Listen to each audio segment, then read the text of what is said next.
This college football playoff picks and Phil Steele edition of the Sports Gambling Podcast is brought to you by Underdog. Underdog's got a brand new offer for new customers. Play just $5 and get $50 in bonus funds when you sign up with code SGPN. Hey, this is LeGarrette Blunt, and you're listening to SGPN. Let it ride.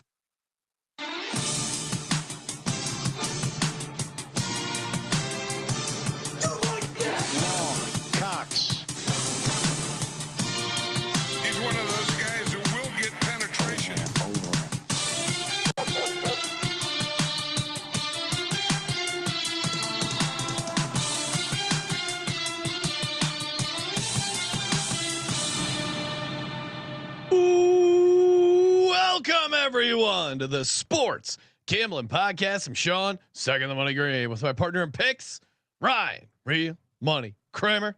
What's happening, Kramer? Dog. We're circling back with Colby finally. Yeah. After all those months of putting him in the locker or the closet or just North Carolina. We were grinding out college football conference previews a couple months ago. Got through a ton of the conferences. Colby had to get back to his country club, so we let him go there. But Kramer, we got to ask him about that Scotty Scheffler chip. He must have loved it. Him and the boys were loving it over there in his. He's got the white shoes. He's oh yeah. Well, we even had to adjust the Phil Steele interview to.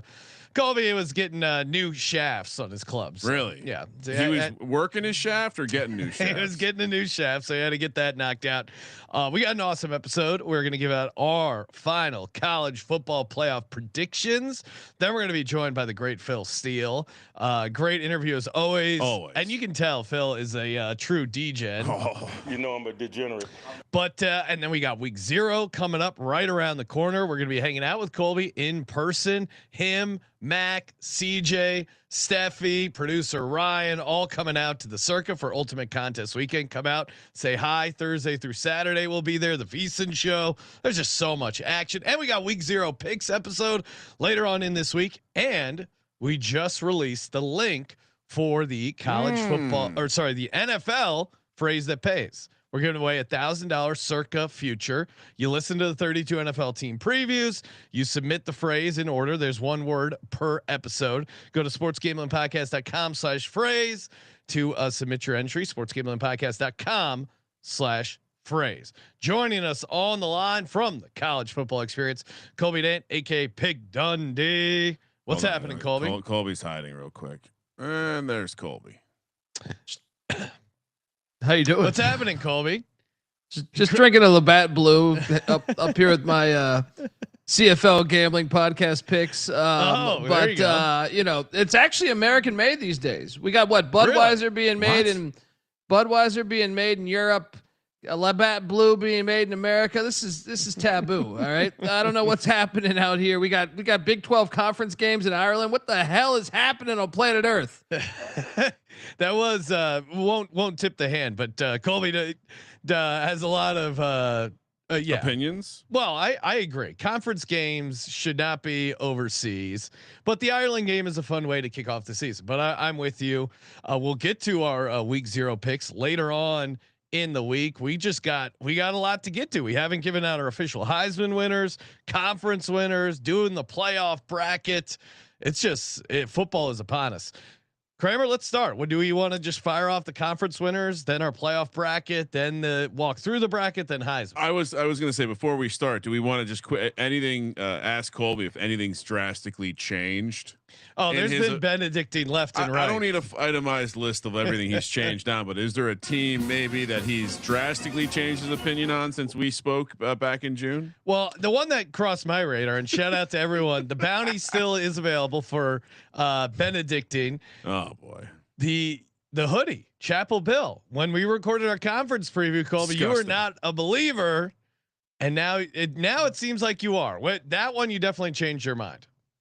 Yeah, I think, and feel free, chat, to correct me here. I think it's only been 2 that I feel like I've been, that have been Benedicted, and they're both in the ACC. I actually took Virginia Tech on the over, and I don't feel strong about that, but I just feel like you lose that many 1-score games, you're bound to get a couple this year. And then Thanks. North Carolina is another one where I feel North Carolina is still a mystery team, but I actually think that works to their benefit.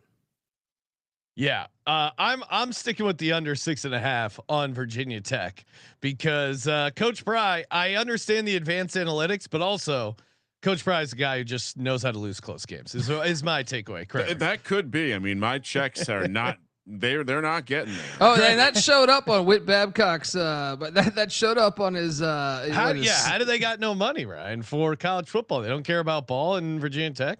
I think that is the sign of a AD who's under a tremendous amount of pressure because he's literally.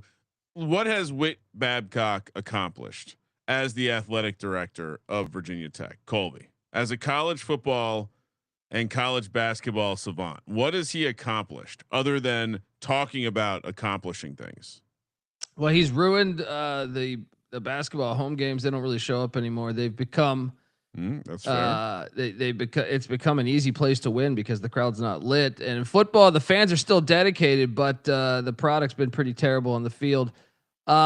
Yeah, so nothing really. I mean, you had a good baseball season one year, right? Was that under him? 2014? Yeah, they hired him. Everything's gone to shit since 2014. How many athletic championships does Virginia Tech have in college sports, Ryan? Is it you're going to pull up that ridiculous? No, I graphic? I don't know off the top of my head, but it's got to be what 5, 6, 10. I would say this is data framing. They've never won a championship in any sport, correct? That's not accurate. Oh, okay. What did I get and that's wrong? what we're not focused on all time. We're focused on Whit Babcock and since 2014. Yeah, you should be careful what you read on social media. Well, what are your championships? They won multiple wrestling national championships. They've won. I mean, we can talk about it, but recently they've won wrestling championships. That's why I thought it was interesting to see that graphic. Now it could be because the wrestling team has come in and out of existing again. Well, thank you, Whit Babcock. It also means like, what are you defining national championships? Because they've won ACC football championships. But they won. It was the dumbest graphic I've ever seen. Like I don't know what year it was. I don't follow wrestling that closely. But before the pandemic, they won national They had a wrestler win at least one national championship. So they have one men's swimming and diving championship. That's an error on me for not knowing that. Well, again, that graphic was horseshit. 2 wrestling championships, 8 indoor track and field champs. So those 12 don't count. Outdoor track and those track indoors. Come on, track doesn't count. That's the ultimate test of athleticism. What the hell's going on? Track. The hell's going on? Right? You guys are ridiculous. You got you guys are ridiculous. Steeplechase are nothing for me. Ridiculous. All right, let's get into it. Conference winners. You're on the clock, Kramer. You're 5, or sorry, well, you got the 4 and then the group of 5 winner. What are you doing? Very flustered after that ridiculous show of no journalistic integrity by Sean. No, that's not my. Just looks at a graphic on the internet and moves on. Well, by the way, I think the other team that was with them was Central Florida, ironically, with the ties to the college experience, allegedly. Georgia wins the SEC, that's my biggest conference winning ticket investment. Well, it's a shorter price, so I had to invest more. Which I think when I got the paper ticket at the Circa was a fat. What are they going off at now, Sean? I think it was $350 for Georgia when I bet it in at the Circa, and then USC wins the Big Ten. Shocker, not a cold weather team. Oh my God! ACC. Colby's been talking about this all off season. The Pitt angle is fun. I do have a nice 40-1 ticket on that. They get all the tough games up in Pitt. This would be the ultimate how did Dabo fuck this year up. And then Big 12, I really wanted to make this Houston just to have a real bonkers playoff that people would get mad at. But Utah, I just visited the campus. Very, very nice campus. That's a place that I could see myself donating some money. One of my children go there. I could write a check to Utah. But not Virginia Tech as long as Whit Babcock there. I didn't even finish my thing on Whit Babcock because you interrupted me. This mother, you know, want to know why he sucks as the Hokies athletic director? He's from Harrisonburg, Virginia. He went to JMU. He went to West Virginia. Those are your fucking rivals. Now we're getting somewhere. Private school pussies. Not West The Virginia. ultimate Just so Benedict. I'm clear, I'm not complimenting West Virginia. For It's an like when academic Scotty standpoint. Montgomery came through East Carolina and destroyed our program. You look It's- up and he's like, he was at Duke, he was at Carolina. You're like, hey, I mean, what? They sent a mole in here. He literally shows up in 2014, says, "You know what, Justin Fuente, come on down," and we lose to UVA for the first time in like 20 years. Group of 5 team that makes the playoff. I am an East Carolina fan. Coley, really quickly, if people are just waking up from a slumber, what has changed about the seeding going into this year's playoff? Yeah, that's a good point. We probably should open with that. So they're just based. So last year you were doing it on just your top 4 conferences would get that in. Now Conference it's just winners straight got the seeding. bye. Now it's straight seeding. So even Notre Dame can get a bye week this year. If Top group of 5 team is in, correct? Top group of 5 team, but they're probably not going to get a top 4 seed, I would say. No, of course not. Yeah, But they're guaranteed a spot. And my top group of 5 team will be San Jose State. Bang. Those are my conference winners, or the major conference winners, the ones that matter, who will get to play in the playoff. Which I did see the talk of the playoff expanding to 24 teams. That's 28, right? 28, whatever. That's good only if we get all the conferences Let's winners go. in. All right, so Huge bracket. should you want me to list off my seeds? No, then? but No. that model is terrible, right? 7 auto bids. What the fuck are we doing here? It's a little crazy. Again, they just don't understand that's fair part competition. of college football is figuring out new rules and like They're somehow going to ruin they create the You know playoff, who the Big Ten hired as commissioner, right?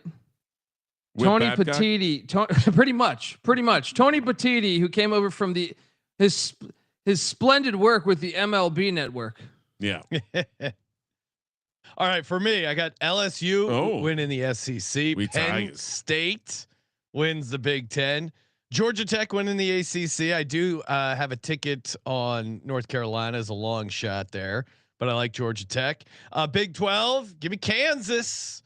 Jalen Daniels, like that, and then Navy. I think Navy is the team out of the American. I think, and we talk a little Navy with Phil Steele coming up. I think they're in a nice position here. So those are my big 5. Colby, what are you doing? To win the SEC, I have Alabama getting revenge. Georgia beats them in the regular season. Bama beats them in the SEC championship. In the Big Ten, I have Penn State getting the best of USC. I have Clemson in the ACC beating Pitt in the ACC championship. I have Utah beating Houston in the the Big 12 championship. And highest group of 5, it's interesting because I'm kind of with Kramer where I think San Jose State's going to have the record, but I believe the West Coast bias is a real thing.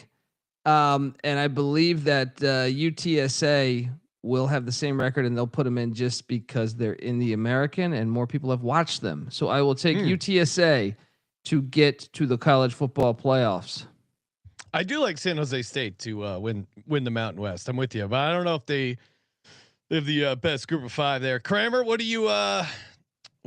I was making some last second changes because I realized I left a conference winner out. So that would have probably been considered cheating by some. So let me make sure I figure. You go first, Sean. You go first. Okay, LSU. We tag as number 1 seed, number 2 seed, Penn State. Even though they didn't win the SEC, they'll still like to glaze Alabama. They'll give them the number 3 seed. Kansas on a bit of a run, as I predict. They will get the 4 seed. Georgia, they're going to get in. They're the 5 seed. Georgia Tech, who I have won in the ACC. I'm going to make them a 6 seed. Notre Dame, I think Notre Dame probably still gets in at 10-2.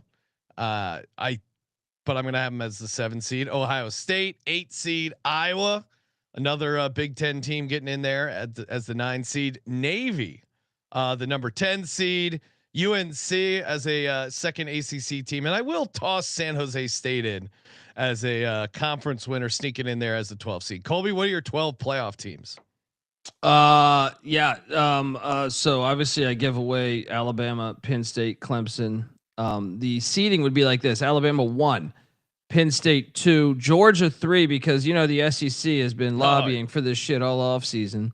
Clemson will get the 4 seed. The 5 seed will go to Notre Dame. The 6 seed will be the Utah Utes. 7 will be USC. And that's the real drama for my bracket is, the Big Ten stupidly has 18 teams in their conference. So, Yeah. I do believe Iowa's going to get fucked over because they're not sexy.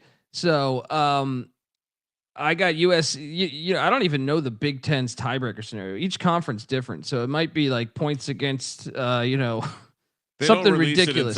They don't release it until they have to use it. Until it fits their narrative. I get it.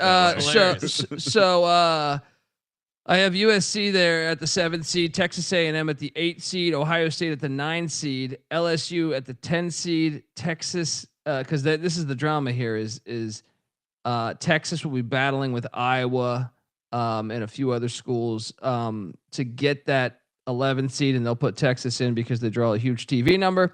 And at 12, UTSA. Meep. All right, so I think I solved the riddle. 1 Georgia, 2 USC, 3 Oregon. I'm giving some love to the Big Ten and throwing shade at the Big Ten at the same time. LSU 4, Iowa 5. What? 6 Ole Miss, 7 Utah, 8 Notre Dame, 9 Pitt, because they're going to screw Pitt. Give them that game against Notre Dame there. Then Texas A&M 10, Nebraska 11, San Jose State 12. No Ohio State in my playoff. No Penn State in my playoff. No Texas.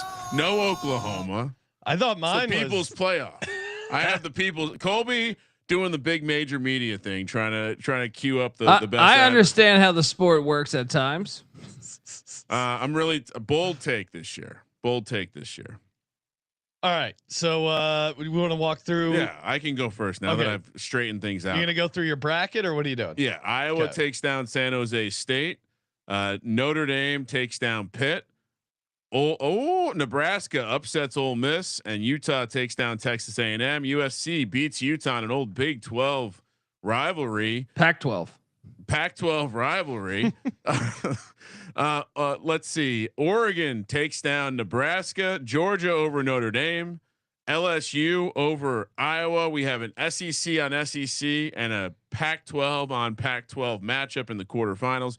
USC, which I think I've somehow managed to screw this up again, but USC takes down Oregon.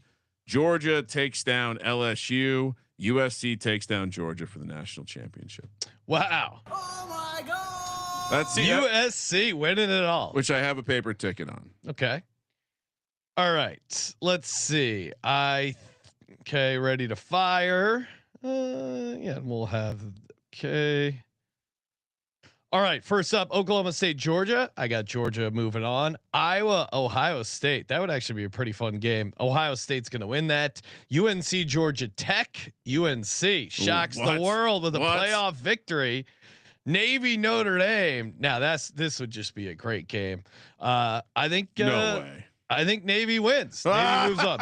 Penn State gets a very favorable matchup against. If Penn State lost to Navy, that would be the all-time James Franklin. Well, that would be the all-time. That would be the all-time James Franklin. I have Penn State beating Navy. I have Alabama beating UNC. I got LSU beating Ohio State, and I got Georgia beating Kansas. I then have Georgia beating LSU. LSU moved on to the championship. Alabama losing to Penn State. Penn State moving on to the championship, and then Penn State beating LSU to become yours and Phil Steele's national champs. Colby. Yeah. So I have my the first round would be UTSA at Notre Dame. Notre Dame beating UTSA. I have little sissy dome team up there in South Bend. It ain't gonna work. Then I have Ohio State playing in College Station against Texas A&M. I have the Aggies getting that one against the Buckeyes. Nice win. Then Texas heads into Rice Eccles where Kramer's checks are being cashed. I have Utah beating Texas, and then I have LSU at USC. We saw this game to open the season a year ago. Crazy game. I think Brian Kelly gets revenge on Lincoln Riley, and I also think Lincoln Riley might be talking to Texas Tech with all their money about coming home. So then that sets up for Notre Dame Clemson. I have Clemson beating Notre Dame to get past them, and then I have A&M and Bama going at it. Bama getting the dub.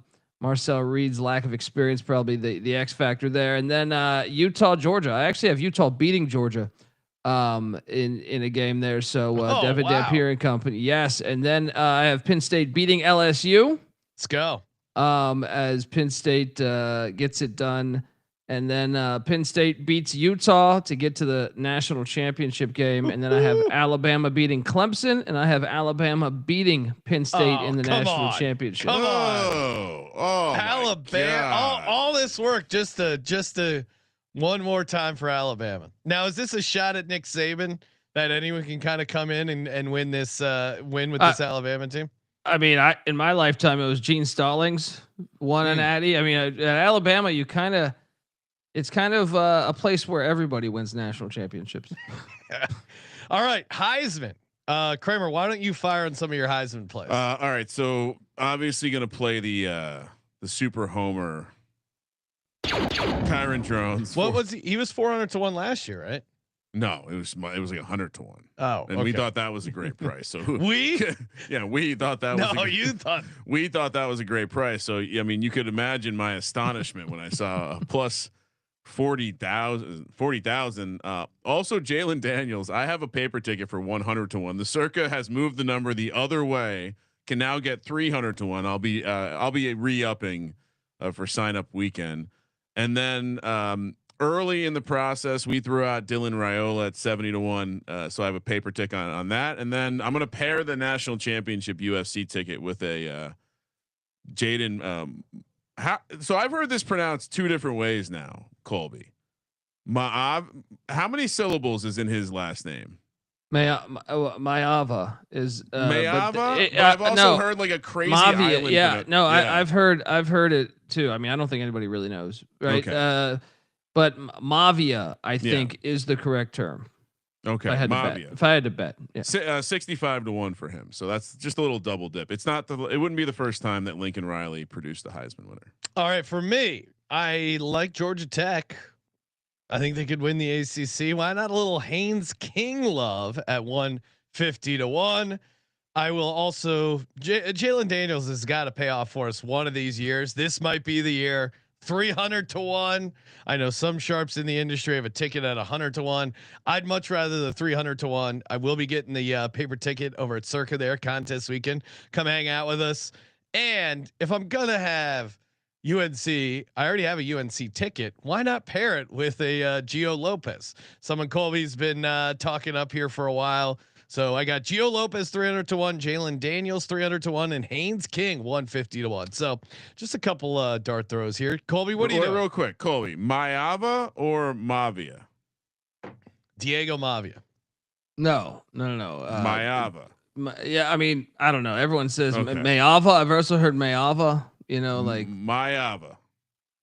But no, look, my plays are I have also, Sean, have you driven a Gio Lopez lately? Let's go. Look, the schedule's nice enough and that everyone's going to be watching them. All right. Yeah. Because JV Heisman. Then that's not my top guy. My top guy is Devin Dampier because I have Utah beating Georgia in the playoffs and beating Texas. That's fun. But the Heisman gets awarded before the playoffs. You should note that. Plus 5,000 for Dampier, I believe. I like a shot on Dylan Raiola because I think they're going to be right on the outside and probably lose out on a tiebreaker or something for the Big Ten championship. And then John Heisman, look, I'm not sure what he was into back in the day, but I'm wondering if he's ever been pissed on before because he's got to get pissed on because Diego Pavia, baby, when Vandy makes the SEC championship game, which I know I just gave out. I want Diego to win, but I feel like he's getting so much hype at 60-1. It's almost not I feel like I need 100-1 for Pavia. Yeah, I love him. I'm still jumping in on that because let's go. It's the greatest. He Didn't he say he's trying to be the greatest human being ever? Well, I'm already ready to crown him. Let's go. Let's go. All Give right. it to. How tall is Dylan Raiola? I don't know. I mean, I'm just you're giving. Give me like 6'1". He's normal height. He's 6'3". I was gonna say you have a whole. Which, by the way, I didn't know Matt Rule is 5'6". Is that accurate, or is Google fucking with me? Matt Rule. Matt Rule's 5'6". Matt Rule, Sean Austin. Anyway, Sean Astin. I don't know the difference, right? I was gonna comment on Colby giving out a bunch of short quarterbacks as Heisman. candidates. I think Gio Lopez is short too. Little man. yappers. Well, he's got. I mean, he rides a compact car. He's what? He's not a Cadillac. He's a Gio Lopez. I Come guess on. I'm actually I have no idea how tall he is. I'm just going off the tiny car reference. Dan Pierre 5'11", Gio Lopez 6 foot. Oh, 6 foot's fine. As a quarterback, Yeah, that's kind of short as a quarterback. 6 feet. Yeah, Yeah, if Michael Vick was considered short. I think 6 feet. And he almost won the Heisman. Doug Flutie won the Heisman. Yeah, great point. I mean, how tall was Tebow? Diego Pavia 6 foot. So Colby giving out a bunch of short people for Heisman. Jalen Hurts, he's only 6'1", Super Bowl MVP. I don't know if you saw him. I think Pavia is actually shorter than that. Actually, I've heard him talk. Yeah, about Pavia is probably the kid showing up in like 3-inch lifts. What was Danny Werfel's height? What was Danny Werfel's height? Why you think he was short? It's probably not. It's just off my memory. Yeah, I guess 6'1". Okay. Yeah, he's taller than 6 foot. It was just his arm strength that was that was left short. a little to be desired. Yeah. This is a good little trivia question. Who is the shortest player to ever win the Heisman Trophy? It's got to be way back in the day, but my first thought in our era would be Flutie, but it's got to be a running back. It's got to be someone from way back. Quarterback. In the day. It's a quarterback. Played for TCU in 1938. Colby, do you Sammy know Ball? Sammy Ball. Close. Right? Davey O'Brien. Oh, 5 feet 7 inches. They named the trophy out of the guy who was 5'7". I mean, he's the dog. You can't Spud Webb. Yeah. You can't have an award named after someone that would not be qualified to do the thing today. All right. We're going to kick it over to our good buddy Phil Steele interview, but reminder, of course, come hang out in person, Circa Million, Circa Survivor, sign up for those contests. If you haven't already, we got promo codes for the proxy, SGP, get you in the contest. Of course, as always, mybookie.ag, promo code SGPN. Underdog, week 0 pick'em. We'll give out some plays on our week 0 pick show, underdogfantasy.com, promo code SGPN. And of course, Rhythm just launched their new college football product. They killed it, especially FCS totals week 0, week 1. Get in over there, sportsgamblingpodcast.com/RITHMM. Get you a 7-day free trial. Perfect time to take the old test drive on their building your own college football model using their plays. Week 0 is upon us. sportsgamblingpodcast.com/RITHMM.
Four-way tie last year where 3 of the teams didn't play each other, and now we could be sitting.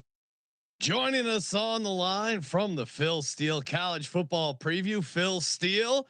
I mean, Phil, let's just get right to it. Week 0 is upon us. What's your favorite game in the week 0 slate? Well, my favorite game to watch is definitely going to be Iowa State, Kansas State. It's got the most going for it. I think you've got 2 teams that are legitimate Big 12 contenders. Both have experienced quarterbacks. Both have excellent defenses. Both have a run game and solid receivers. And of course, the game's in Ireland. It's the first game of the season. A lot rides on this game. Whoever wins gets a big step up in the race to get to the Big 12 title game. And the loser's basically 2 games behind because they're not only 1 game behind the standings, but also lose the tiebreaker. So it's a huge game. And In that one, I've read the game a pure toss-up. I'm going to have to lean a little bit with Iowa State, and they're a 3-point dog, so you're getting points in a pure toss-up game. Probably lean with Iowa State in that one. Yeah, well, sorry, Colby, but we did get a little intel that the Iowa State contingent in Ireland might be stronger. So anyway, Colby. No, I was just saying, like, I mean, the Big 12 managed to outdo themselves again. They had a 4-way tie last year where 3 of the teams didn't play each other. And now we could be sitting there staring at something regarding a game in week 0 in Ireland as the reason why this team is in the Big 12 championship. Phil, with these conferences so big, do you find it much harder? Because you're almost looking for the best schedule instead of the best team, right? Yeah, and it is tougher to forecast now than it was when, let's say, the Big Ten, for example. You had the East and the West, and the Big Ten West. It was who do you draw from the East, because the West was the weaker of the 2 conferences, and crossover games were huge in the thing. But now with the overall thing, schedule is still big. Let's take a look at Oklahoma and Texas last year, for example. Both came over from the Big 12 into the SEC. Texas drew one of the most favorable schedules in the SEC. Oklahoma, arguably the toughest, and naturally Texas finished near the top, and Oklahoma actually finished 6 and 7 last year. So I believe schedule is huge. And when I predicted the Big 12 this year in the magazine, that was pretty much it. I've got 7 teams I think can win the Big 12 this year: Baylor, Utah, Iowa State, Arizona State, Kansas State, Texas Tech, and TCU. I do think the Big 12 will beat each other up this year, and only one team will make the playoff. But the top 3 that I went with were all teams that had the best schedule. They got the majority of the toughest games at home, where a team like Texas Tech, for example, which has maybe the best team money can buy, they've got to play Utah, Arizona State, and Kansas State all on the road. And keep in mind, Joey McGuire is 15 and 5 at home, but just 6 and 10 on the road. So he's going to have to win in some pretty tough spots to get to the Big 12 title game. Now, I noticed Phil didn't list Oklahoma State, a team that you're high on, Sean. Care to comment?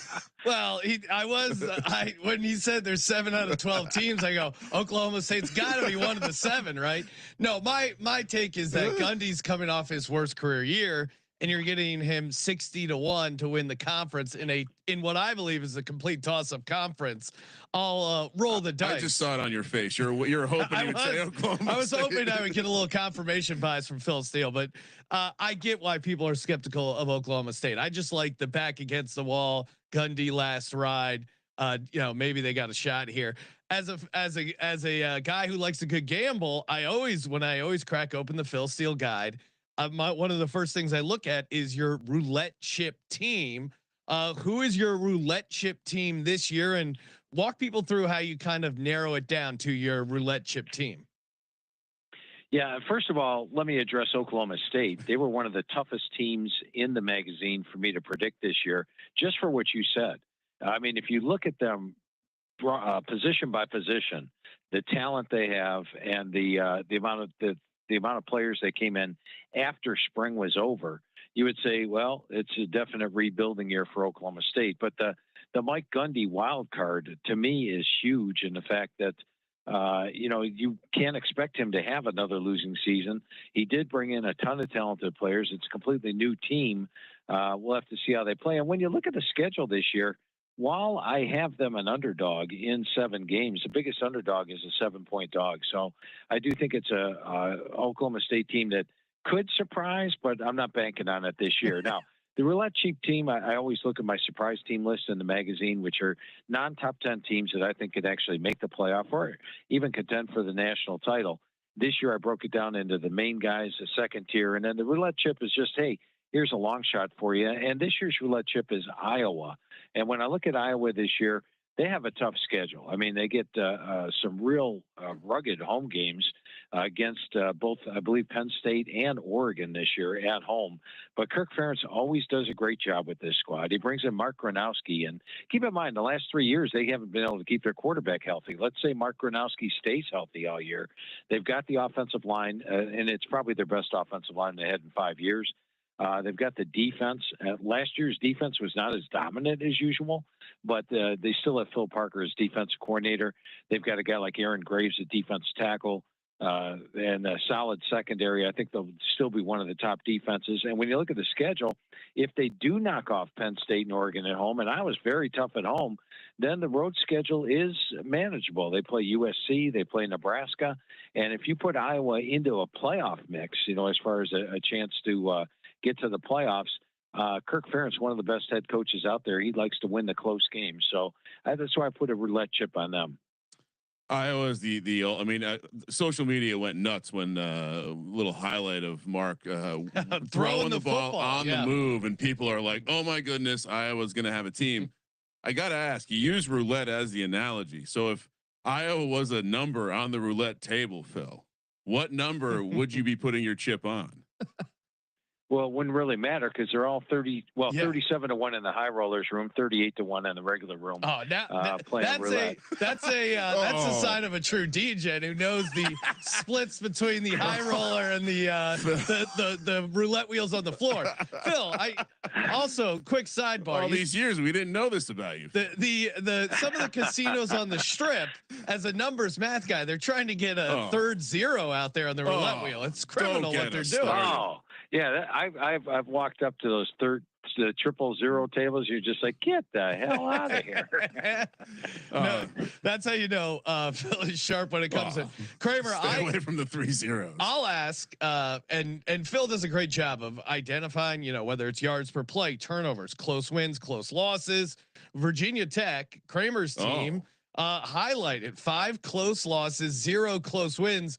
Usually that's a sign you're going to perform better the next year, is kind of some of those luck factors balance out. Are you optimistic about the Hokies this year, Phil? Yeah. And you take a look at last year. Remember, they were one of the most experienced teams in the country coming into the season. They were picked high in the ACC, considered an ACC contender by most. And yet they really disappointed at 6-7. But as you correctly point out, 5 net close losses, and generally that means you're 5 plays away from having a much better record than they had last year. And it's been probably a 75-80% thing where they're definitely going to have a better record the next year. Now, if they can keep Kyron Drones healthy all year, he is a quarterback that could surprise. I also like the fact that Pop Watson got some experience late in the year, and he's a dynamic quarterback that's got a lot of confidence. A guy I'm really watching on this team is Donovan Green, a wide receiver. I know when I talked to Coach Clausen, who produced some excellent receivers at Wake Forest, he thought Donovan Green could be one of the best ever. He's been dealing with injuries the last couple of years, but if he's back to form, this guy's an NFL prospect. You look at him tight end wise, they've got Gosnell. Defensively, they bring in a new defensive coordinator, but they're keeping the system mostly the same. I like the addition of Ben Bell at defensive end coming over from Texas State. And when you look at the schedule, I've got them. I mean, they'll be an underdog against South Carolina, but once again, that's a winnable game. South Carolina lost a good portion of that defensive front 7. NC State, a slight dog on the road. Georgia Tech, a slight dog on the road. And Florida State. I think Virginia Tech's going to surprise some folks this year after probably letting down a good portion of their faithful last year. I love that. A tradition like none other. Phil says nice things to me about Virginia Tech. Yeah, he's already believing. Well, it sounds like I shouldn't tear up my Kyron Jones Heisman ticket just yet. Now that's a roulette chip ride. Phil, while we're hanging out in the ACC, have to talk about the hoodie himself, Chapel Bill, making his way to North Carolina. Also, probably a tough team to predict with a massive coaching change, bringing in a bunch of new transfers as well. Where are you at with this North Carolina team heading into the season? I wonder if Coach Belichick scoped out the schedule before he took the job, because he's got himself a dream schedule this year. I mean, they do have to play Clemson at home. They'll be an underdog, but other than that, they could be favored in a good portion of their games. They are a tough team to look at because they've got 70 new players. So it's basically a brand new squad, but they're being taught by one of the best in Bill Belichick. I like the coordinators in Freddie Kitchens and Steve Belichick. Bringing in Gio Lopez, it didn't make Major Applewhite very happy, I'll tell you that much, but bringing in Gio Lopez at quarterback, I think is a big time plus. He's got the mobility and the arm. I think the offensive line, as long as it gets together and forms as a group quickly, has got the talent. And then, as mentioned, The schedule is very, very manageable. They draw the majority of the bottom teams in the ACC. They only play like one of the top teams in Clemson. Other than that, the schedule is very manageable. I think they've got the potential even to get to double-digit wins.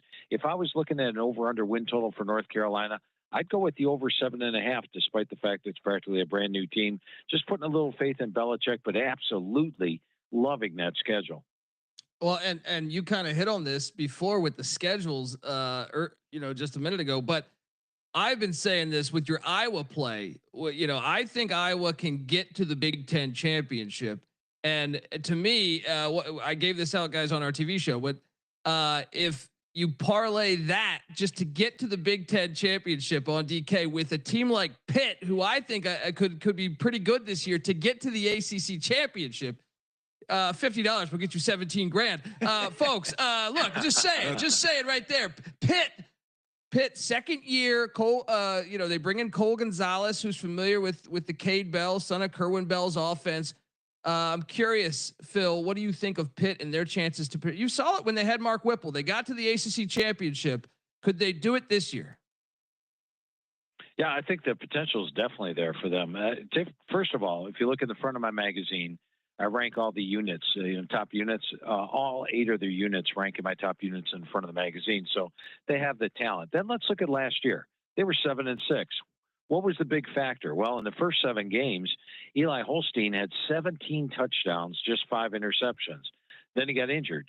Barely played in the last couple of games, or last 6 games of the season. He actually had 0 touchdowns, 2 interceptions in this limited time he played. So keep Eli Holstein healthy. They were 7-0 with him as the starter. Now they've got an outstanding running back in Desmond Reed. And I remember last year when I'm talking to Coach Narduzzi about the defense, I was like, I don't know, Coach, you only had 31 sacks last year and you lost the majority of the front 7. It's like, Phil, we're going to have a better pass rush this year. I'm like, okay. And then boom, 41 sacks last year. And they did. And now they've got, they're more experienced up front. They've got the Sharks at linebacker with Biles, Lovelace, and Lewis. It's a really outstanding linebacking core. I rated number 5 in the country. And as mentioned, all the units are there talent-wise. You look at the schedule, they play Florida State on the road. That's a winnable game. They play Notre Dame at home. Getting them at home is big. And then Georgia Tech on the road. Other than that, they could be favored in the rest of their games. So I like your play on Pitt. That makes a lot of sense. And you talked about talking to Coach Narduzzi, which I'm sure is one of the better parts of the job. Was there a team or a coach this year that you were kind of low on or mid on, and then you talked to the coach and you completely changed your perspective?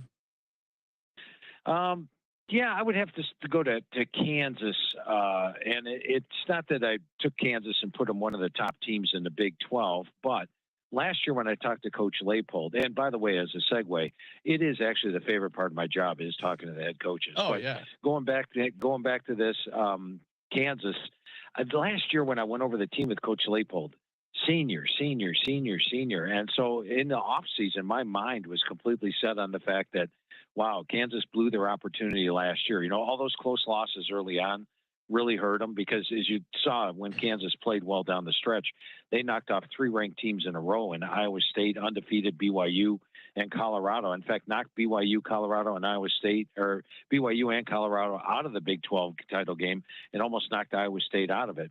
But I was like, well, they lost a ton. And going over the squad with them, they actually have a decent amount of seniors filled in. They're not all transfer portal guys either. They're players that he's developed. They've got Jalen Daniels back at quarterback, which is big because when I talked to Coach Leipold, he felt that Daniels pressed a little early on with all the hype that was surrounding him, and that he settled down later in the year. So my original thought on Kansas was they're going to really go through a rebuilding this year, but I think they get back to a bowl game. So it was different after talking to him this year.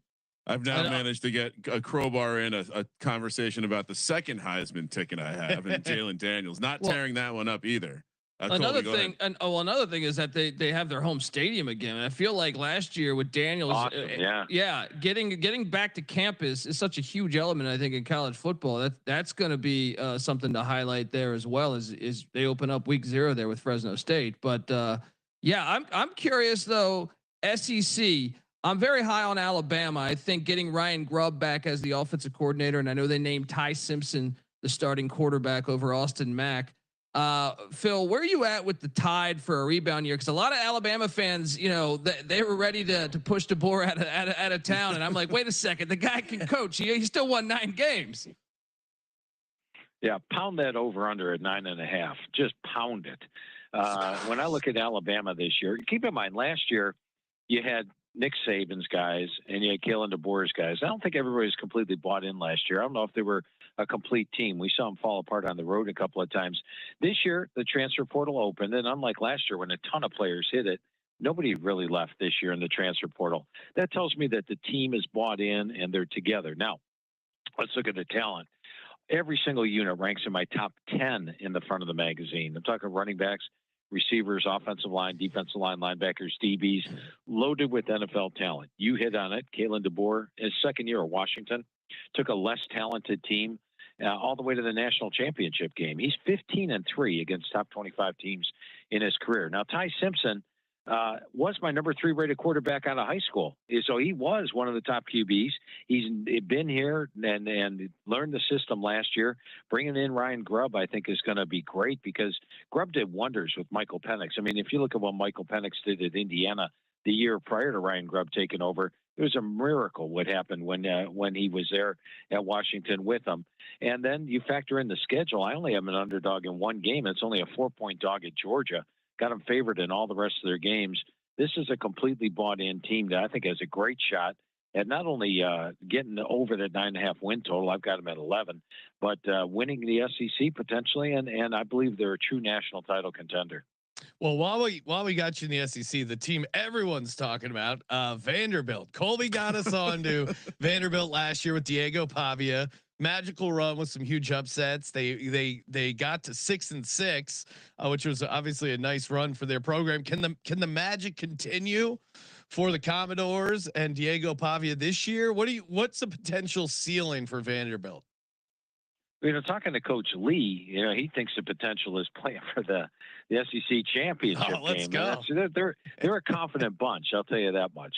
Vanderbilt is. It's led by Pavia, who is doesn't believe there's a team out there that can beat them.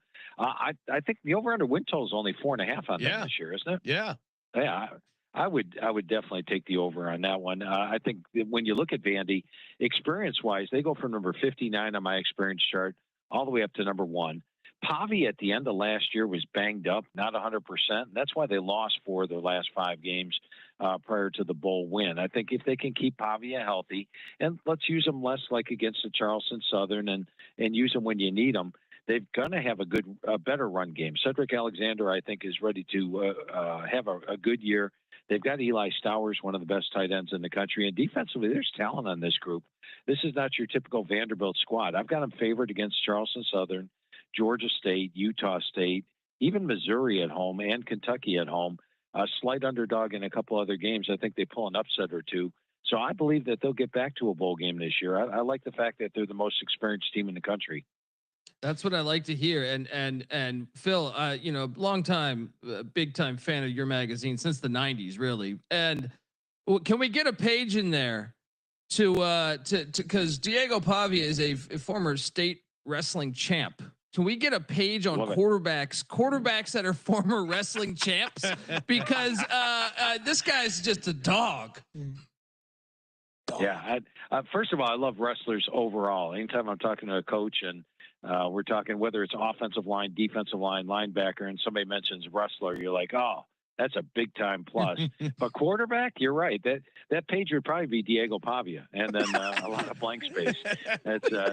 But it's a great attribute for a football player to be a wrestler.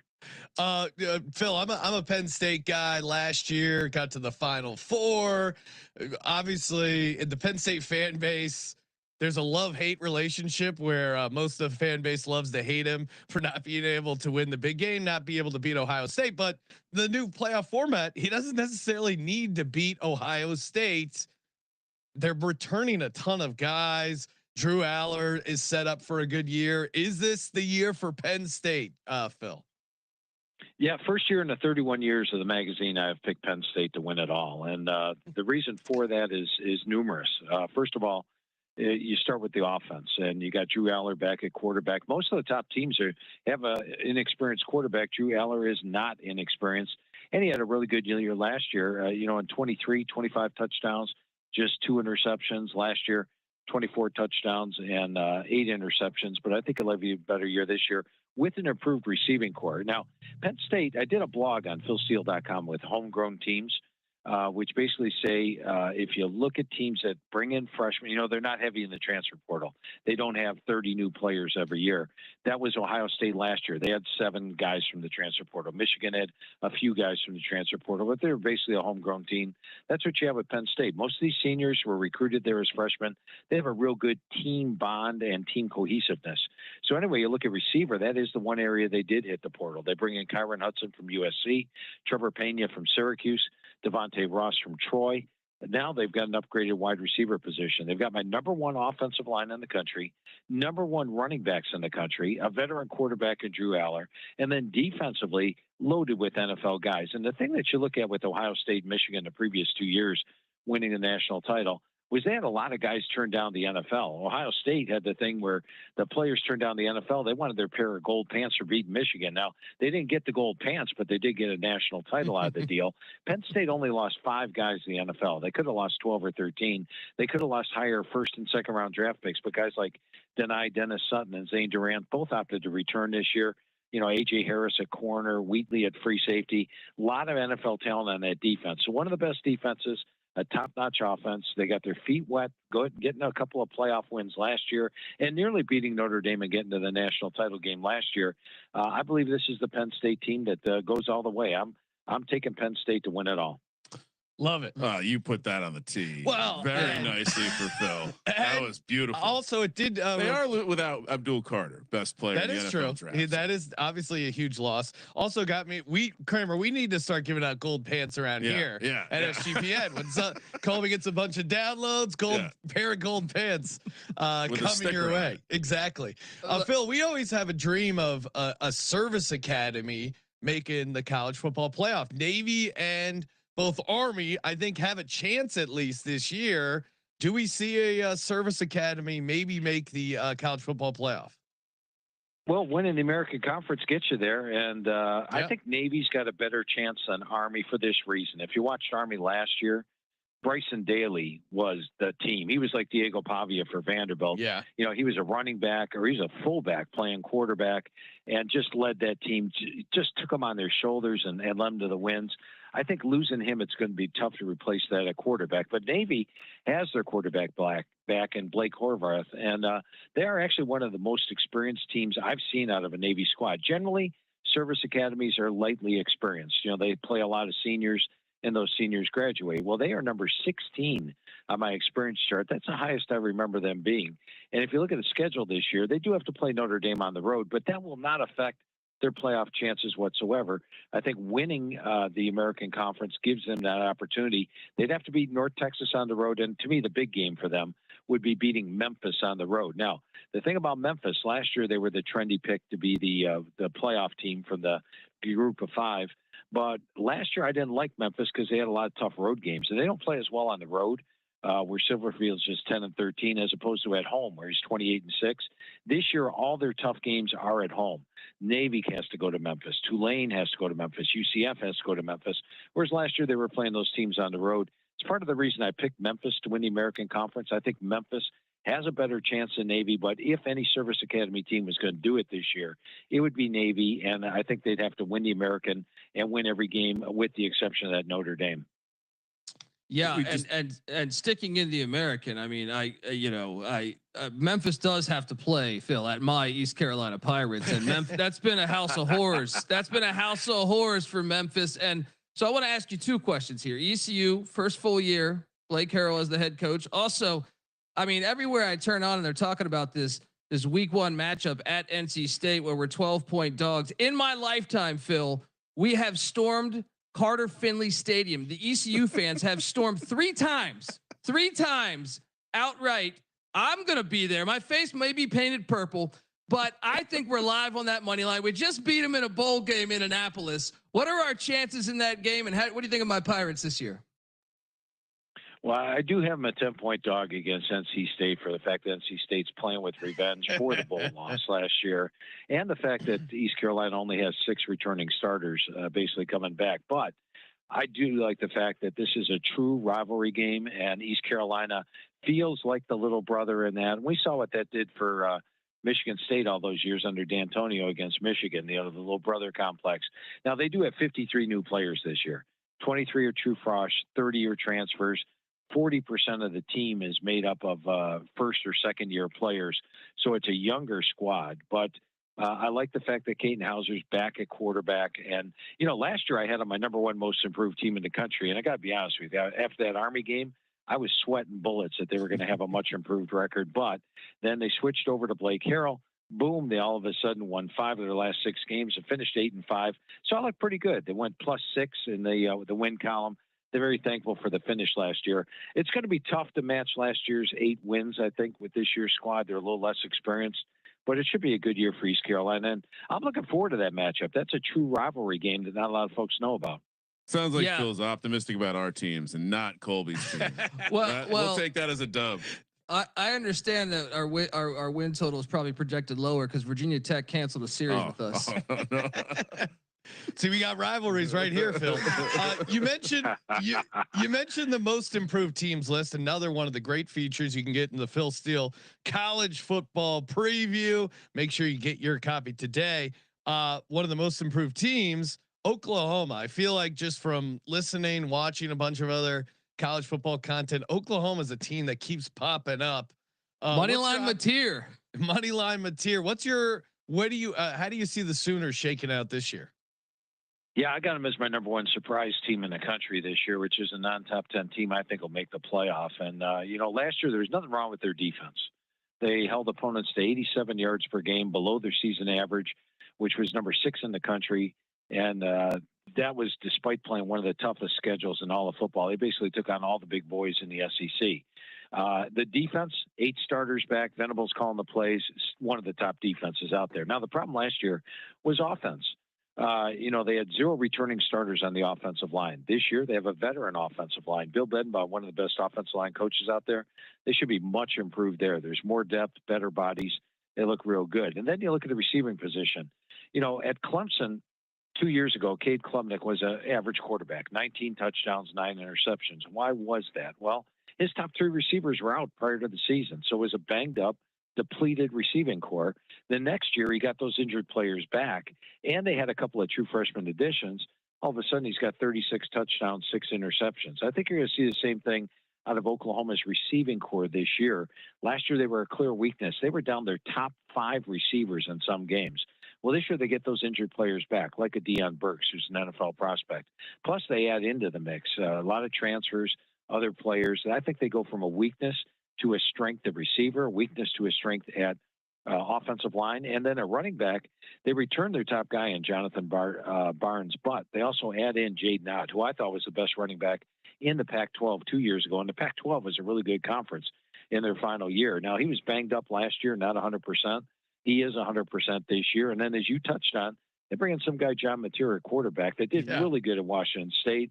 Can he adapt to this offense? Well, guess what? He brought his offensive coordinator with him, in Ben Arbuckle. I say yes, he's a dangerous runner and passer. And then you look at the schedule. Now, they played the tough teams again, but last year they only had 3 SEC home games. Well, this year they only have 3 true SEC road games. And, you know, I look at the South Carolina and Tennessee road games as possibly winnable. They get at home this year, Missouri. They get Mississippi at home, Michigan at home, Auburn at home. I've got Oklahoma as the 4th SEC team to make the playoffs this year. I think Georgia, Texas, Alabama, and Oklahoma are your 4 playoff teams. So very bullish on Oklahoma. And the win total, I know a couple of weeks ago was 6.5. Has it gone any higher than that? Because that's pretty low. 7.5 now. I think it's at 7.5 now. Yeah. It was 6.5 a couple of weeks ago, and I was like pounding the table on that. And I guess we pushed it up a little bit, huh? Are you at all worried about for both 2 teams you just mentioned, but Oklahoma, the NCAA looking into this sports gambling thing that John Mateer, put on his Venmo that he was betting, like, because you got to be a little bit concerned, I would think. And then I guess the other question I would ask you, Phil, is Michigan just got dealt some sanctions. They're fighting this with the NCAA. That Connor Stallions threw his phone in a pond. I've always wanted to do that, by the way. But does that affect? Because we know Sharon Moore is going to miss a couple games.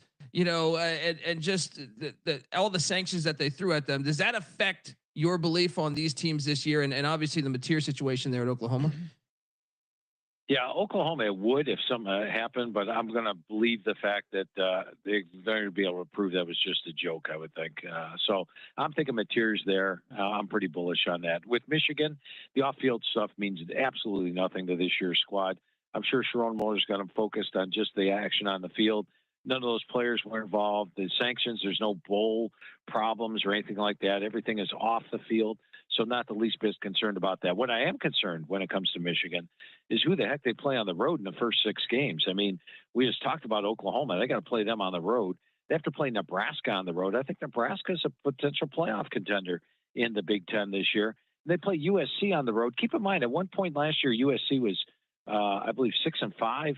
And they could have been 11-0. They were 5 plays away from being 11-0 at that point of the year. They had some remarkable losses. Even the Michigan game scored a late touchdown after a long run by Mullins, and then the 4th and goal conversion. They led Penn State start to finish last year and lost it in overtime. The Maryland game, they're kicking a field goal to go up by 9. It gets blocked, returned to midfield, and all of a sudden Maryland scores a touchdown and beats them by 1. So USC is going to be a tough. Nebraska, Oklahoma. What if this squad opens up 3-3 on the year? That'd be another disappointment, I think, overall for them. 3 really tough road games. Phil, I gotta say, I just read this article over on the Athletic on NewYorkTimes.com. A great profile on you and the nostalgia around the physical copy. So congrats there. That was a really cool write up. I assume people can still get these physical copies at Barnes and Nobles, right? Yeah, and the amazing thing about Barnes and Noble is that they're having a buy one get one 50% off through August the 20th. Oh, so you could actually go there and get 2 magazines and save yourself $10 on on the second one. It's a pretty good deal. Yeah, Barnes and Noble basically back in 2020, I was debating whether to even put these things on the newsstand. I'm like, well, hell, if there's no football season, I'm not going to lose my shirt. And Barnes and Noble stepped up and said, we'll buy the magazines direct from you. You don't have to worry about selling them. And I'm like, damn, well, we'll put them on the newsstand. So I absolutely love Barnes and Noble. It's a great relationship with them. And that's why they're pretty much our exclusive dealer. Now, if there's no Barnes and Noble in your area, you can go online to philsteele.com and pick it up. But if you do that, I charge you a shipping charge. The good thing is if you buy it, and we do charge you the shipping charge, we give you the digital magazine, which is updated through September, absolutely free. So Barnes and Noble or philsteele.com. Yeah, I recommend getting 2 because you don't want to have to share one with Kramer because then he's always walking around.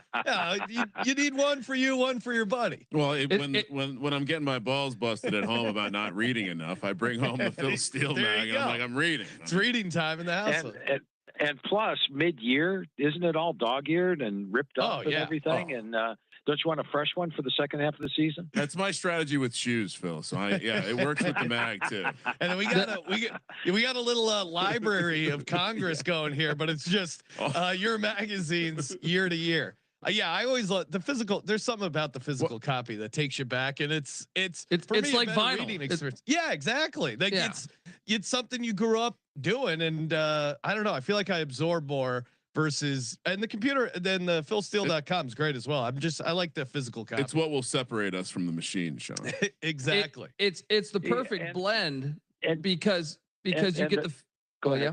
I'm sorry. But it's the perfect. I was going to say that the good thing about the physical copy of the magazine is it's quicker than the internet. Like if I said, "Hey, who's the starting left tackle for Michigan?" Yeah. And you went to their website to find it out, how many clicks away are you? Whereas you just flip to the Michigan page, you close your eyes, you know exactly where to look. And if I said, "Hey, what was the score 3 years ago when Fresno State played Hawaii?" You could go to the website and 5 clicks away, get it. Or you could just flip to the Hawaii page and you close your eyes, you know exactly where to look. You have the information in a second. It's quicker and easier to use than the internet. The Phil Steele search engine was before Google, also worth noting. Yeah, worth noting. Predates Google. Yeah, you've been around longer than Google, which is just awesome. And congrats on all the success. And of course, everyone get your physical copy at Barnes and Noble, or you go to philsteele.com, order a physical copy, And or FCS. And FCS he does. Yeah. Let's go. Well, Yeah, 2 full pages. 2 full pages on every FCS team. awesome. Great times as always, Phil. And then you also have a YouTube channel, and people can follow you over on X at Phil Steele 042. Phil, great having you on the show. Always look forward to this annual interview, and best of luck with the season. It's always one of my funnest interviews of the year, guys. I really appreciate you having me on. It's definitely one I look forward to every year. Awesome. And same on our end. And again, enjoy the season, Phil. Appreciate it. All right. Thanks, guys. A lot of fun as always. Joining us. Awesome times with our good buddy Phil Steele and Kramer. We got what are we coming up? What are we doing tonight? We're back at it tonight. 2-a-days continue. We got another division preview. What division are we breaking down? Oh, put me on the spot. I want to say it's the South. I'm going to say it's the North, but I have no idea. I'm not looking at the schedule. Stay tuned. But we're covering all the AFC divisions this week. Okay, AFC this week, NFC next week. Colby, of course, trying to get out a 134 team previews. Are you going to get all college football team previews done, Colby? A lot of people saying it's not going to happen this year. 136, Sean. 136. Okay. Yeah. But 134 is small potatoes. I mean, I know you guys only do a shabby little 32, but I mean, these are well, we do an in-depth analysis. We have slides that are second to none, audio's firing on all cylinders. So yeah, it's a professional operation over here. It's 32 professional teams. 32 professional. Well, although they are getting paid over in college football. Subscribe to the College Football Experience wherever you get your podcasts. Make sure check out Colby counting it down. And again, reminder: if you're coming out to Vegas, Ultimate Contest Weekend. We get there on Thursday. We're going to be there Thursday to Saturday. Colby's staying an extra day. Sunday coming from the East Coast. Come on, say hi. We're doing the VSiN show live. We're going to be doing live podcasts from the ballroom. There's the open bar party Thursday night. There's a Legacy Club party. There is just a ton of shit going on. And Spotify. Questions, comments on Spotify. Appreciate everyone asking stuff over there. Been responding to everyone and appreciate the 5 stars over on Spotify. And of course, as always, Thank you for participating in the Sports Gambling Podcast. for Sports Gambling Podcast, I'm Sean, second the money green. He's Ryan. I solved the riddle. AFC North tonight. Kramer, let it ride. I want better fucking execution. I'm wet. Wah, wah, wah, wah, wah, wah.